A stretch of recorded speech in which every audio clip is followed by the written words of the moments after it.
नाजरीन, डीडी उर्दू की जानिब से मैं डॉक्टर खुर्शीद आपका यूनानी क्लिनिक में दिल की गहराइयों से इस्तकबाल करता हूँ।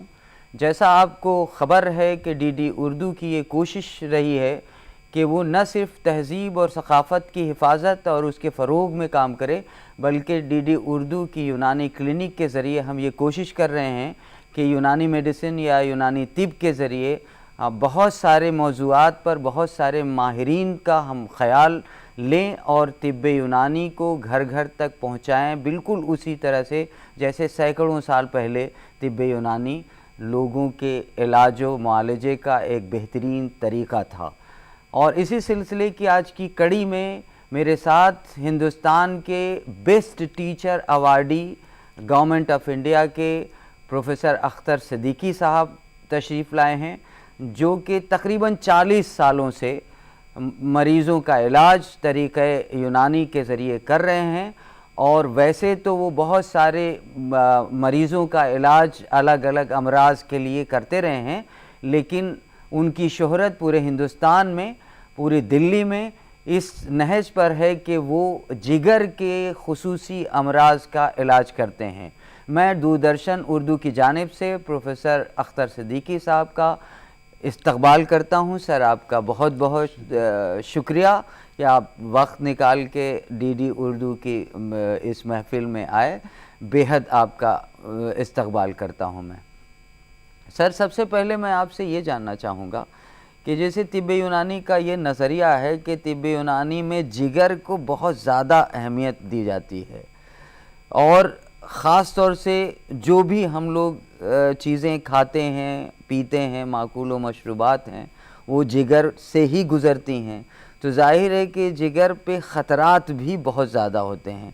सो ज़रा सा आप हमारे नाज़रीन को जिगर की अहमियत तिब्बी नुक्ते नज़र से बताने की कोशिश करें। शुक्रिया डॉक्टर खुर्शीद अंसारी साहब। मैं पहले शुक्रिया अदा करता हूँ पूरे डीडी उर्दू चैनल का, जिन्होंने अपने चैनल के ज़रिए से मुझे इंसान और ख़ास तौर से मरीज़ों की फ़ायदे की बात पहुँचाने का मौका फ़राहम किया। मैं आपसे अर्ज़ करूँ कि मैंने 80 में पास किया था, उसके बाद मैंने एमडी किया। तो एमडी का टॉपिक जो मेरी थीसिस का था वो ये था कि जो टीबी के मरीज़ों को दवा दी जाती है टीबी की, वो टीबी की दवाएं जो है हीपेटोटॉक्सिक होती हैं, जो लीवर को ख़राब करती हैं। अब मजबूरी होती है कि दवाएं तो देनी हैं, तो फिर अब ये सवाल ये पैदा हो तो कैसे लीवर को भी बचा जाए और टीबी का भी इलाज किया जाए, इलाज किया जाए। तो उसके लिए हमने एज ए एडजुएंट थेरापी एक यूनानी की बहुत ही आसान सी और मुख्तसर दवा, उसका नाम है कब्दी या तिर्याके जिगर। तो हमने 2 ग्रुप बनाए थे, एक तो जो सिर्फ मॉडर्न मेडिसिन देते थे टीबी की, और दूसरा ग्रुप वो था मरीज़ों का जिसको टीबी की दवाओं के साथ हम अपनी यूनानी दवाएं, एक छोटा चूरन था वो सफूफ कब्दी के नाम से तिर्याके जिगर से वो देते थे। लेकिन जब हमने उनका एलएफटी कराया, लीवर फंक्शन टेस्ट, तो वो ग्रुप जिसमें सिर्फ हमने टीबी की दवाएं दी थी, उसमें जिगर के अंदर वर्मी कैफियत पैदा हो गई और सीरम बिलिरुबिन हाई गया, जॉन्डिस होने लगा, मरीज़ों की भूख कम हो गई, बदहज़मी हो गई, मरीज़ कमज़ोर होने लगे। लेकिन जिन लोगों को हमने टीबी की दवा के साथ साथ यूनानी दवाएं दी थी तिर्याके जिगर के एतबार से, वो मरीज़ों को उनकी भूख भी बढ़ी और उनका गैस भी बनना बंद हो गया, और उनको कब्ज़ होता था कब्ज़ भी नहीं हुआ, और मरीज़ को यहीं पे एक सवाल और मेरे जहन में है। मैं चाहता हूं कि मेरे नाजरीन को ये बात बावर होनी चाहिए। आपने जिक्र किया जॉन्डिस का। सो क्या मैं ये जानने की कोशिश आपसे कर सकता हूँ, हमारे नाजरीन को भी समझ में आए कि जॉन्डिस का होना क्या सिर्फ जिगर की बीमारियों से वाबस्तगी है या कोई और वजह भी हो सकती है? हाँ, जिगर जो है, ये जॉन्डिस जो है 3 तरह का होता है। एक तो प्री हेपेटिक कहते हैं, एक हेपेटिक होता है, एक पोस्ट हेपेटिक होता है। प्री हेपेटिक में क्या है कि नॉर्मली जो खून हमारा आरबीसी वगैरह का डिस्ट्रक्शन, जिसकी वजह से टूटने के बाद में ये सफरा बनता है या अगर किसी दवा या किसी जहरीली मादे की वजह से या मर्जी कैफियत की वजह से वहाँ डिस्ट्रक्शन ज़्यादा होने लगे, तो उसके बाद जो है बिलिरुबिन ज़्यादा बनता है, जिसकी वजह से सीरम बिलिरुबिन बढ़ जाता है। उसको प्री हेपेटिक कहते हैं। एक हेपेटिक के जब लीवर के अंदर सूजन या इल्तिहाबी कैफियत खुद की बीमारी हो, जिगर की खुद की बीमारी, जी, खुद की बीमारी है, तो उसमें जो है जिसको कहते हैं कंजुगेटेड बिलिरुबिन जो है अनकंजुगेटेड कंजुगेटेड बिलिरुबिन में तब्दील नहीं होता, तो जिसकी वजह से वो लीवर से नीचे की तरफ जो नॉर्मली आना चाहिए इंटेस्टाइन पर खाने को हजम करने के लिए ज़रूरी है, वो नहीं आ पाता, वो नहीं बदलता, जिसकी वजह से जॉन्डिस तो हेपेटिक। तीसरा जो है पोस्ट हेपेटिक होता है कि हमारे जो गॉल ब्लैडर या पित्ता है उसके अंदर अगर कोई रुकावट पैदा हो जाए, उस रुकावट की वजह से लीवर के अंदर बढ़ता है सीरम बिलिरुबिन और फिर जॉन्डिस हो जाता है। तो ये 3 तरह का होता है। 3 तरह का। सो माने तमाम तर जो यरकान है या जॉन्डिस है उसका बराह रास्त जिगर से कोई ताल्लुक नहीं है, जिगर हो भी सकता है और नहीं भी हो सकता। हाँ, ये मैंने जैसे अर्ज किया 3 तरह का होगा। तो हम तीनों तरह के हम डायग्नोस करते हैं कि अगर पीरी हेपेटिक है लीवर से, पहले तो उसका इलाज करते हैं। अगर लीवर के अंदर कुछ स्वेलिंग पैदा हो गई है जिसको हेपेटाइटिस कहते हैं, अब ये हेपेटाइटिस मुख्तलिफ तरह का होता है। आजकल जो वायरल हेपेटाइटिस ए, इसी पे मैं आना चाह रहा था सर कि जैसे कि बीमारियों में जिगर चूँकि एक ऐसा उज़्व है, एक ऐसा आर्गन हमारी बॉडी में, जो भी खाया पिया जाएगा वहीं पर उसका इस्तेहाला, वहीं पे उसका मेटाबॉलिज्म होगा, तो लीवर सबसे ज़्यादा ख़तरे पे भी रहता है। और नाजरीन ये बात आप जान लीजिए कि जितनी भी सिंथेटिक दवाएं हैं उनमें से बहुत ज़्यादा का बुरा असर जिगर या लीवर के फेल पर होता है। सो उसके लिए आपको एहतियात के साथ अंग्रेज़ी दवाओं का इस्तेमाल भी करना चाहिए और इस्तेमाल करने से पहले किसी माहिर तिब से ज़रूर राब्ता करना चाहिए। सर मैं आपसे ये जानना चाह रहा था कि जैसे आम तौर पे एक आम आदमी भी गांव में भी चाहे वो रहता हो, वो कहता है कि हेपेटाइटिस हो गया। सो हेपेटाइटिस का थोड़ा आप तारुफ हमारे नाजरीन को कराएं, क्योंकि बड़ा इंटरेस्टिंग टॉपिक इसलिए है क्योंकि दौरे हाजिर में हेपेटाइटिस के मरीज़ों की तादाद काफ़ी बढ़ रही है और बदकिस्मती से मैंने ये महसूस किया कि ज़्यादातर अंग्रेज़ी दवाओं का बहुत ज़्यादा रोल मैंने देखा नहीं हेपेटाइटिस के मरीज़ों में। तो इसलिए मैं चाहूँगा कि हमारे नाजरीन तिब्ब यूनानी से इस्तेफ़ादा करें, इससे पहले हेपेटाइटिस का एक आम सा नज़रिया हम लोग जान लें। जी डॉक्टर साहब, जैसे मैंने अर्ज़ किया कि बीमारी के असबाब होते हैं, जो इटियोलॉजी कहते हैं, या असबाब होते हैं। तो जो भी हम इसके अंदर जिगर के अंदर पैदा होती है, जैसे मैंने आपको बताया ड्रग इंड्यूस्ड हेपेटाइटिस होता है, जो टीबी की दवाओं से और दूसरी दवाओं से, पैरासीटामोल वगैरह से भी होता है, बुखार की दवा। हाँ, तो हम जब डायग्नोस करते हैं तो कहते हैं ये किस वजह से हुआ है इसका, तो उन दवाओं को भी बंद कर देते हैं, खासतौर से जोड़ों की दवाएँ हैं और दूसरी दवाएँ।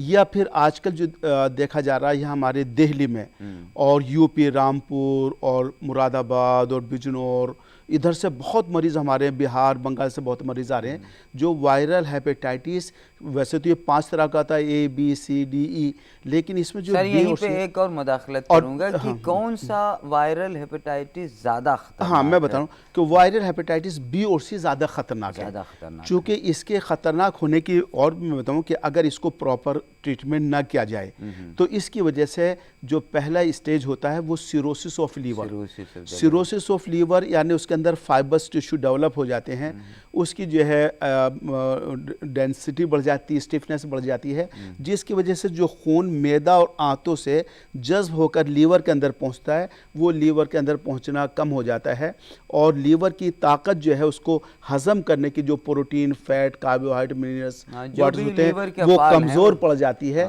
उस कमज़ोर पड़ने की वजह से मरीज़ के अंदर फिर कमज़ोरी लाहक हो जाती है, खाना हजम नहीं होता, गैस बनती है, कमज़ोरी मुस्तकिल, तो उसे सिरोसिस ऑफ लीवर कहते हैं। सिरोसिस ऑफ लीवर जब डेवलप हो जाता है और अस्पतालों में हमारे जाते हैं तो ये हमारी मॉडर्न मेडिसिन में लिखा हुआ है कि फाइब्रोसिस इरिवर्सिबल चेंजेस, जब इरिवर्सिबल चेंजेस है तो वहाँ अस्पताल में एडवाइस किया जाता है कि अगर ये मॉडरेट फाइब्रोसिस डेवलप हो गया है तो इसको आप लीवर ट्रांसप्लांट कराएं। अच्छा सर, यहीं पे मैं आपको मुदाखलत कर रहा हूँ कि आपके पास ऐसे मरीज आ गए जिनको ये तशखीस की जा चुकी है कि वो वायरल हेपेटाइटिस से सफ़र कर रहे हैं। जी। सो तिब्ब यूनानी में उसके मुआलजे का क्या लेवल है कि कैसे आप शुरू करते हैं? हाँ, अब मैं आपको बना दूँ, वो हमारा बुनियादी कॉन्सेप्ट जो है मॉडर्न मेडिसिन के अलावा दूसरा है। वो ये कि उसमें जो उसका टेस्ट कराते हैं हम, HbSAg, SCV और वो सारे जो लिवर फंक्शन SCVRNA, टेस्ट हैं, सारे HbVNA, एंजाइम्स अल्ट्रासाउंड और ये कराते हैं। तो उसमें मॉडर्न मेडिसिन में हम एंटीवायरल देते हैं। जी जी। एंटीवायरल, उसमें हेपेटाइटिस बी के लिए अभी कोई कॉम्पिटेंट एंटीवायरल पैदा नहीं हुआ कि उसको बिल्कुल ख़त्म किया जा सके। जी जी। हाँ, हेपेटाइटिस सी में मॉडर्न मेडिसिन में जो एंटीवायरल उसका बहुत अच्छा इफेक्ट है। वो 3 महीने के अंदर मेजॉरिटी ऑफ द पेशेंट का वो बिल्कुल TND हो जाता है, जदीद में। हाँ, लेकिन उसका अपने साइड इफेक्ट है। मरीज को ड्राइनेस होती है, कमज़ोरी होती है, पैल्पिटेशन होता है और दूसरी प्रॉब्लम पैदा हो जाती है। हमने जो यूनानी का कॉन्सेप्ट है, हमारा यूनानी का कॉन्सेप्ट है कि खून के अंदर फासिद मादा पैदा होने की वजह से बहुत सारी बीमारियां पैदा हो जाती हैं। तो ये वायरस जो है वो फासिद मादा है, यूनानी कॉन्सेप्ट है।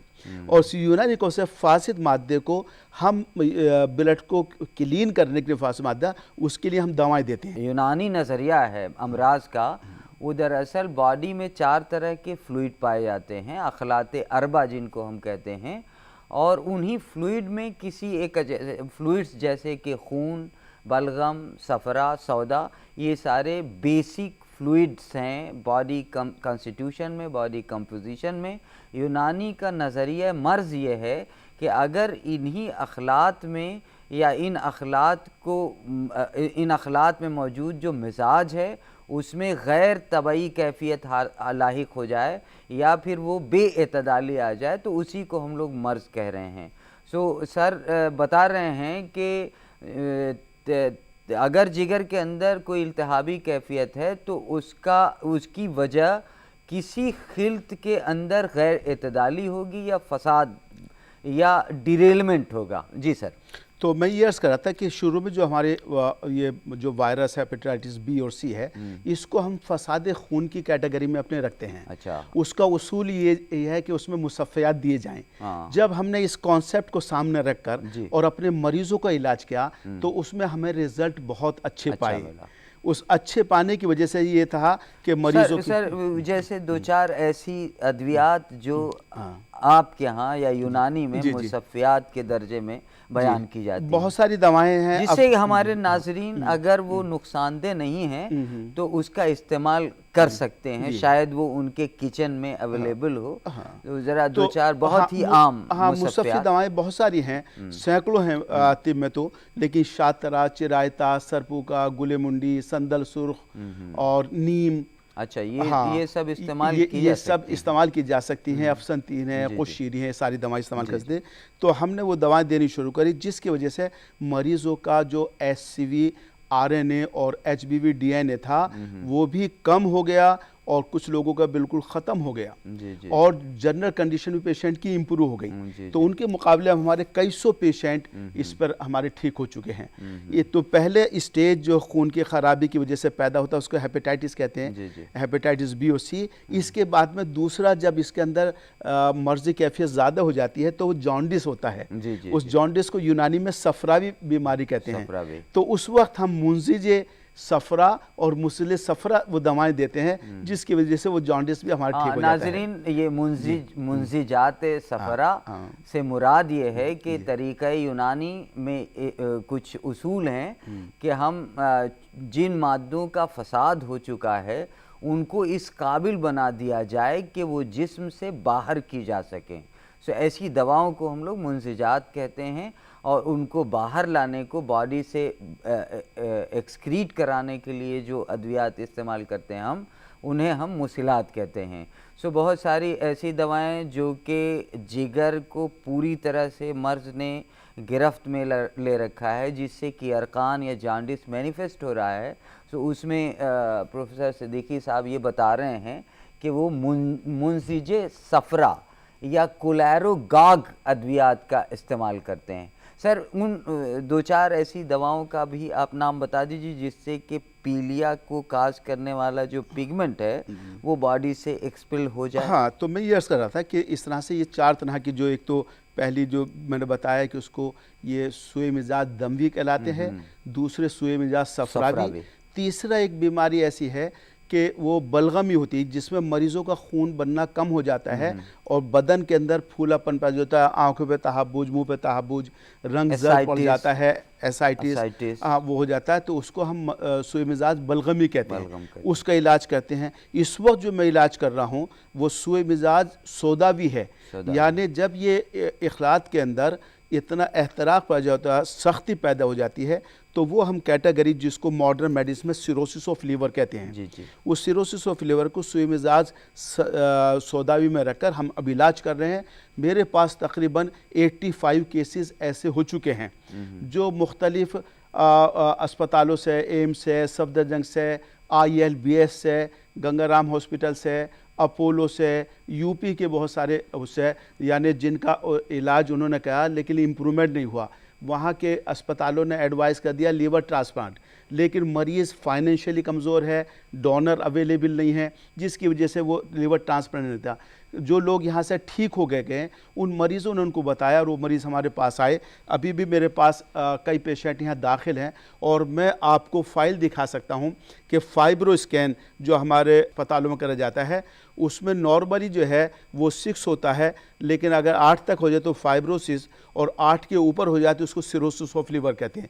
तो सिरोसिस ऑफ लीवर का, जिसका लीवर ट्रांसप्लांट ओनली ट्रीटमेंट है मॉडर्न मेडिसिन में, लेकिन हमारे यहाँ यूनानी के ज़रिए से वो फाइब्रो स्कैन रिड्यूस हो रहा है, जो कि जब मेंशन है कि फाइब्रोसिस इरिवर्सिबल चेंजेस, लेकिन हमारे पास फाइब्रो स्कैन की बहुत सारी रिपोर्ट मेरे पास इस वक्त भी मौजूद हैं कि जिनका पहले ज़्यादा था लेकिन 2-3 महीने बाद कराया तो उसका कम हो गया और लीवर फंक्शन नॉर्मल हो गए। ये सर और एसाइटिस खत्म हो गया, आप बात बता रहे हैं, एसाइटिस खत्म हो गया। तो मैं इस चैनल के ज़रिए से, DD चैनल के ज़रिए से आप लोगों को ये बताना चाहता हूँ कि अगर हमारे पास कोई ऐसे मरीज़ हैं जो कि लीवर ट्रांसप्लांट को अफोर्ड नहीं कर पाते, पोस्ट ऑपरेटिव ट्रीटमेंट है उसका ख़र्चा बर्दाश्त नहीं कर पाते, उनको डोनर अवेलेबल नहीं है और उनको कोई इलाज की किरण नज़र नहीं आ रही है, तो वो लोग मजीदिया अस्पताल में रहकर हमारे इस इलाज से, यूनानी इलाज से फ़ायदा हासिल कर सकते हैं। नाजरीन, जैसा कि आप सर को सुन रहे थे कि मैं तो ख़ुद गवाह हूँ कि बहुत सारे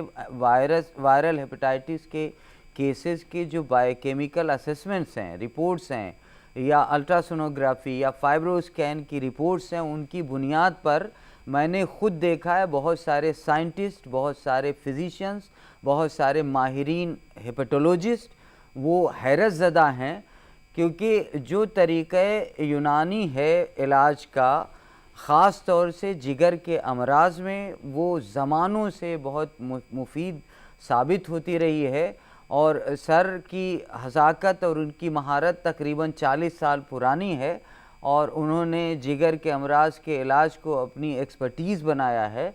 सो आप अगर इस तरह की बीमारियों में आपका कोई जानने वाला या कोई गरीब आदमी, कोई परेशान आदमी है, बहुत ही सनद याफ्ता इदारों में अपने आप को दिखाया और वहाँ से उसे मायूसी हाथ लगी है, तो वो जामिया हमदर्द के मजीदिया हॉस्पिटल में आके यूनानी तरीक़ा इलाज से इस्तिफ़ादा ले सकता है। सर, मैं आपसे और एक बात पूछना चाहता हूँ कि जैसे बार बार हेपेटाइटिस होती रहेगी तो एक ज़माना ऐसा आएगा कि CLD हो जाएगा, क्रॉनिक लिवर डिजीज़ हो जाएगा, जिसका मैनिफेस्टेशन सिरोसिस के ज़रिए होगा, जिसे हम लोग, नाजरीन को मैं बता दूं, सिरोसिस का माने ये होता है कि श्रिंक कर जाएगा, लीवर श्रिंक कर जाएगा, क्योंकि वहाँ पर बैंड जो बनेंगे, हीलिंग बैंड, वो उसके वॉल्यूम को कम कर देंगे। जब वॉल्यूम लीवर का कम हो जाएगा तो उसकी जो काम करने की जो सलाहियत है वो जाहिर है कि हैम्पर कर जाती है, उसमें तख़फ़ीफ़ आ जाती है। सर, आपके पास ऐसे भी मरीज़ आए जिनके बारे में आपने बताया कि उनको डॉक्टरों ने ट्रांसप्लांट एडवाइस किया था, और माशाल्लाह बहुत सारे ऐसे मरीज़ हैं जो अभी एडमिट भी होंगे और बहुत सारे फ़ाक़ा हासिल करके अपने घरों को जा चुके। आपसे मैं ये जानना चाहता हूँ, जो ऐसे क्रॉनिक लीवर डिजीज़ के मरीज़ थे जिनको डायग्नोस हो गया था कि they are suffering from viral hepatitis and they have a very feeble future, so क्या ऐसे मरीज़ इलाज के हो जाने के बाद यूनानी के ज़रिए वो आपके टच में रहते हैं? अभी मैं आपको दिखा दूँ, ये मेरे फाइल है, ज़रा से दिखा दें। जी, ये जी, यूपी से आई हैं, ये यूपी से पेशेंट आई हैं। जी जी। देखिए मैं आपको ये दिखा दूँ, इस वक्त ये अभी 3-4 दिन पहले मेरे पास एडमिट हुई हैं। ये रिपोर्ट है 19 अगस्त 2019 की। ये LFT देखिए, अब इनका ये LFT बिल्कुल नॉर्मल हो गया है जी। हीमोग्राम है इस वक्त, HB इनका 11 ग्राम है। और इससे पहले मैं अभी आके फिर बोलूँगा, जब ये हमारे पास आए थे उस वक्त 8 ग्राम था। अच्छा, एनीमिया था। कितना वक्त पहले आई थी ये 1 साल पहले हमारे पास आई थी। और जब ये आई थी तो बिल्कुल उसमें स्ट्रेचर पर आई थी, और इनके बहुत ज़्यादा डिस्टेंशन ऑफ एब्डोमेन था, बहुत कमज़ोरी थी और हाइपोटेंशन था, और इनको भी जो है लीवर ट्रांसप्लांट वो एडवाइस कर दिया था। जी, जी, जी। लेकिन हमने एडमिट करते भी, चूँकि ये किसी ने जानने वाले ने रेफर करा था, तो मुझे हेजिटेशन हो रहा था एडमिट करते हुए कि कुछ भी हो सकता। हाँ, तो इस पेशेंट की, इनके नाम है सुखवेरी देवी, और इनकी एज है 55 ईयर्स। ठीक है, 50 ईयर्स। तो इनके बेटे लेकर आए थे, मैंने बेटे को एक्सप्लेन कर दिया इनकी के डायग्नोस जो प्रोग्नोसिस है पुअर है, किसी वक्त भी कुछ हो सकता है। मैं मजबूरी में कर रहा हूँ आपकी वजह से, लेकिन इस पेशेंट को आपको कहीं बड़े अस्पताल लेना चाहिए। माशाल्लाह वो जी हाँ। जिंदगी। तो अब मैं आपको दिखा रहा हूँ, ये कब की है? जो ये कल की है, ये 19 अगस्त की है। अच्छा, 19 अगस्त की है। इससे पहले की रिपोर्ट ये आपको मैं दिखा दूं। देखिए ये यूरिन की रिपोर्ट है, नॉर्मल है। जी, जी। और इनका जो है अभी फाइब्रो स्कैन कराया, इस वक्त वही फाइब्रो स्कैन 12 है, यानी मॉडरेट फाइब्रोसिस है इसमें। जी जी जी। सिरोसिस, मॉडरेट सिरोसिस है। इससे पहले 16 था, अभी मैं दिखा रहा हूँ 16। तो इनका ये क्लियर कट सबूत है और दलील है कि जो फाइब्रोसिस थी लीवर की वो कम हो गई, जाहिर है, कम हो गई। ये दोनों कि वो ट्रांसप्लांट से बच गई पेशेंट। और मैं ये दिखा, वैसे उनका जो लाइफ स्टाइल है, अब मैं आपको मामूलात जिंदगी है। देखिए SCVR इनका 5,03,100 था उनका। अच्छा, उस वक्त ये देखिए 16 था फाइब्रो स्कैन, ये जुलाई की है, ILBS हॉस्पिटल। जी जी जी। ये ILBS में सारे मरीज जो मेरे पास आते हैं वो पहले ट्राई करते हैं बड़े बड़े अस्पताल, जाहिर है बड़े। तो ये 16 आपके सामने है, और वो मैंने आपको कल की दिखाई 12 फाइब्रो स्कैन। इसी तरह से मैं आपको इसमें ये दिखा दूं। देखिए ये तो नाजरीन, ये एक केस है। हाँ, जो ये एडमिट है। इस तरह के बहुत सारे केसेस सर के अंडर में अभी एडमिट भी हैं, और उस पर वो रिसर्च भी कर रहे हैं। मैं कई इंटरनेशनल पेपर, जर्नल्स में सर के पेपर इस मौजू पे छपे भी हुए हैं। और चूँकि बहुत सारी जो अंग्रेज़ी दवाएं दी जाती हैं उनके साथ हिपेटोटॉक्सिसिटी या जिगर पर बहुत सारी नुकसानात होते हैं, सो तिब्बे यूनानी की तरीक़ा इलाज से या जिगर को महफूज रखने वाली या उन जिगर को क़ुव्वत देने वाली दवाएं साथ में दी जा सकती हैं। मेरा या प्रोफेसर सिद्दीकी साहब का कतई ये दावा नहीं है, कतई हम इस कोशिश में नहीं हैं कि हम मरीज़ों को ये कहें कि अगर आपको बिल्कुल ही कहीं से मायूस हो चुके हैं तो सिर्फ तिब्बे यूनानी ही आपको इलाज दे सकती है, बल्कि हम ये ज़रूर कह रहे हैं कि अगर आपके पास इलाज के मुख्तलिफ़ तरीक़ों की गुंजाइश मौजूद है, मिल रही है, तो आप ज़रूर तिब्बे यूनानी से भी इस्तिफ़ादा करें, क्योंकि ये तय है कि कोई भी एक सिस्टम ऑफ मेडिसिन आज की डेट में, दौरे हाजिर में, तमाम बीमारियों का इलाज करने से कासिर है, या वो तमाम बीमारियों का इलाज पूरी तरह से नहीं कर सकता। सो जैसे आयुर्वेदा, जैसे सिद्धा, जैसे यूनानी, जैसे होम्योपैथी, जैसे मॉडर्न मेडिसिन, अलग अलग बीमारियों की कुल्ली इलाज के तरीके हो सकते हैं, या ज़रूरत इस बात की भी है कि हम कई सिस्टम ऑफ मेडिसिन को इकट्ठा करके मरीज़ की फ़लाह के लिए, इंसानों की फ़लाह के लिए एक integrated system of approach of management of treatment कर सकते हैं। सर, फिर से मैं आपसे गुफ्तगू कर रहा हूँ कि इसके अलावा जो हेपेटाइटिस के तो आप माहिर हो ही चुके हैं, जो दूसरी बीमारियां हैं उनमें और किस तरह के मरीज़ आपके क्लिनिक पे आते हैं या अस्पताल में आते हैं? अब देखिए उसमें जो बहुत सारे मरीज़ पर मैं ये बता दूं, देखिए इसकी जो है ना, मैं ये मेरे पास 20 पेशेंट की एक समरी अभी जो ये सिरोसिस ऑफ लीवर की, जी, जी। क्योंकि ये मर्ज ऐसा है जो मुझे भी बेचैन करता है। हाँ, जाहिर है, जब कोई जाहिर है मरीज मेरे कि- पास आता तो मुख्तलिफ अस्पताल से जहां हम रेफर करना चाहते हैं वो वहीं से वो आता, वहीं से तो अब हम referred कहाँ आता है। रेफर हाँ, करें? बिल्कुल तो कि- फिर हम सोचते हैं एक इंसानी हमदर्दी की वजह से कि इंसानों को, जब हमें ये यूनानी का एक बहुत बड़ा ज़ख़ीरा हमारे पास है, तो ये हर यूनानी ग्रेजुएट और हर यूनानी टीचर और हर यूनानी फिजिशियन की जिम्मेदारी है कि उस ख़जाने को निकाल कर हम उससे मरीज़ों को फ़ायदा पहुँचाएँ। जी, अगर जी, वो किताबों में रखा गया तो किसी इंसान को फ़ायदा नहीं हाँ, पहुँचने बिल्कुल का। जाहिर है, जाहिर इसलिए है। कि जो भी यूनानी फिजिशियन वो हैं उनकी जिम्मेदारी है अखलाकी और एक मॉरल और इथिकल कि हम उन लोगों को दवाएं भी प्रोवाइड करें और मेहनत कोशिश करके सही दवा तजवीज़ करें और सही तशख़ीस। तो ये मेरे पास 20 केसेस ऐसे हैं जिनका फाइब्रो स्कैन पहले बढ़ा हुआ था, जिनको एसाइटिस था, और ये दूसरी जगह के इलाज से मायूस होकर तब मेरे पास आए थे, और ये जो है मरीज़ हमारे ठीक हुए। तो इसका कहीं सर आपने रिसर्च जर्नल्स में पब्लिश हुए मेरे कई कराया? इंटरनेशनल, हाँ, कई इंटरनेशनल जर्नल में ये पब्लिश भी हुए हैं। जी, जी, अभी मैं इसी पे मेरा लेक्चर था जापान में, ओसाका में। ओके जी, ओसाका इंटरनेशनल कॉन्फ्रेंस थी, उसी पर जो है viral hepatitis, management of hepatitis be with यूनानी मेडिसिन, ओके। ये मेरा टॉपिक था। मैं वहाँ पर गया था।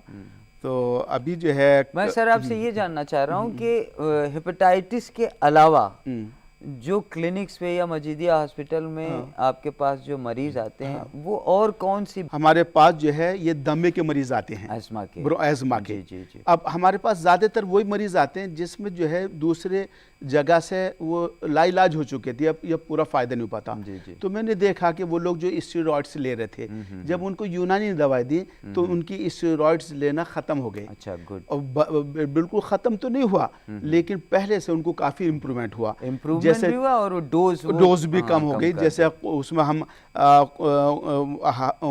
कुश्ता अबरक्सिया देते हैं, जी, जी, जी। कुश्ता वो देते हैं हम, करन लैल है ना, बहुत सारी हब्बे ज़ीक़ नफ्स है, शरबत सदूरी है, लौक सपिस्ता खाशमरी हमदर्द की, जी, जी, जी। ये दवा से बहुत फ़ायदा होता है। नाजरीन देखिए, अभी आप इसी तरह से दिल के जो मरीज आते हुए जी, जी, जी। उनको हम कुर्स फिज़ा, कुर्स जवाहर मोरा, दवाउल मिस्क, खमीर आबरेशम, जिनको सांस फूलता है चलते हुए और वो मॉडर्न मेडिसिन लेते हैं, लेकिन तो हमने देखा कि दिल के मरीज़ों में भी बहुत आराम हुआ, दमे के मरीज़ों में बहुत, लीवर के मरीज़ों में आता। इसके अलावा बहुत सारे पेशेंट हमारे पास सेक्सुअल प्रॉब्लम के आते हैं, यानी जिसको जिरियान कहते हैं या प्रीमैच्योर रिजैकुलेशन कहते हैं या इरेक्टाइल डिसफंक्शन कहते हैं। जी, जी, ऐसे मरीज़ों का भी यूनानी में बहुत अच्छा इलाज है। नाजरीन, जैसा आप सुन रहे थे, आज हमारे दरमियान प्रोफेसर अख्तर सिद्दीकी साहब थे, जो एक बहुत ही माहिर फिजिशियन है यूनानी के और हिंदुस्तान के one of the best teacher awardee हैं by the government of India. Sir, आपका बेहद शुक्रिया कि आपने बहुत ही हमें मालूमात दी जिससे हमारे नाजरीन इस्तिफ़ादा हासिल कर सकते हैं। नाजरीन से मैं ये गुजारिश करता हूँ कि किसी बीमारी के लिए जब भी आपको इस तरह की दिक्कतें हों, ख़ुद से इलाज ना करें बल्कि किसी माहिर से ज़रूर रब्ता करें। सर, इसी के साथ मैं दूरदर्शन उर्दू की यूनानी क्लिनिक की जानिब से आपका बहुत बहुत शुक्रिया अदा करता हूँ कि आपने अपना वक्त हमें दिया। हम नाजरीन को ये बताना चाहते हैं कि हम अगली गुफ्तगू भी तिब्ब यूनानी के किसी माहिर के साथ करेंगे। बेहद शुक्रिया, थैंक यू। मैं भी शुक्रिया अदा करता हूँ डीडी उर्दू चैनल का कि आज उन्होंने मुझे मौका दिया और अपनी बात बहुत सारे मरीज़ों को तक पहुँचाने, ताकि उनको भी फ़ायदा हो। और डीडी चैनल के ज़रिए से ये बात पहुँच गई, तो मैं डीडी चैनल का बहुत बहुत शुक्रिया अदा करता हूँ। बहुत बहुत शुक्रिया सर, बहुत बहुत शुक्रिया, थैंक यू।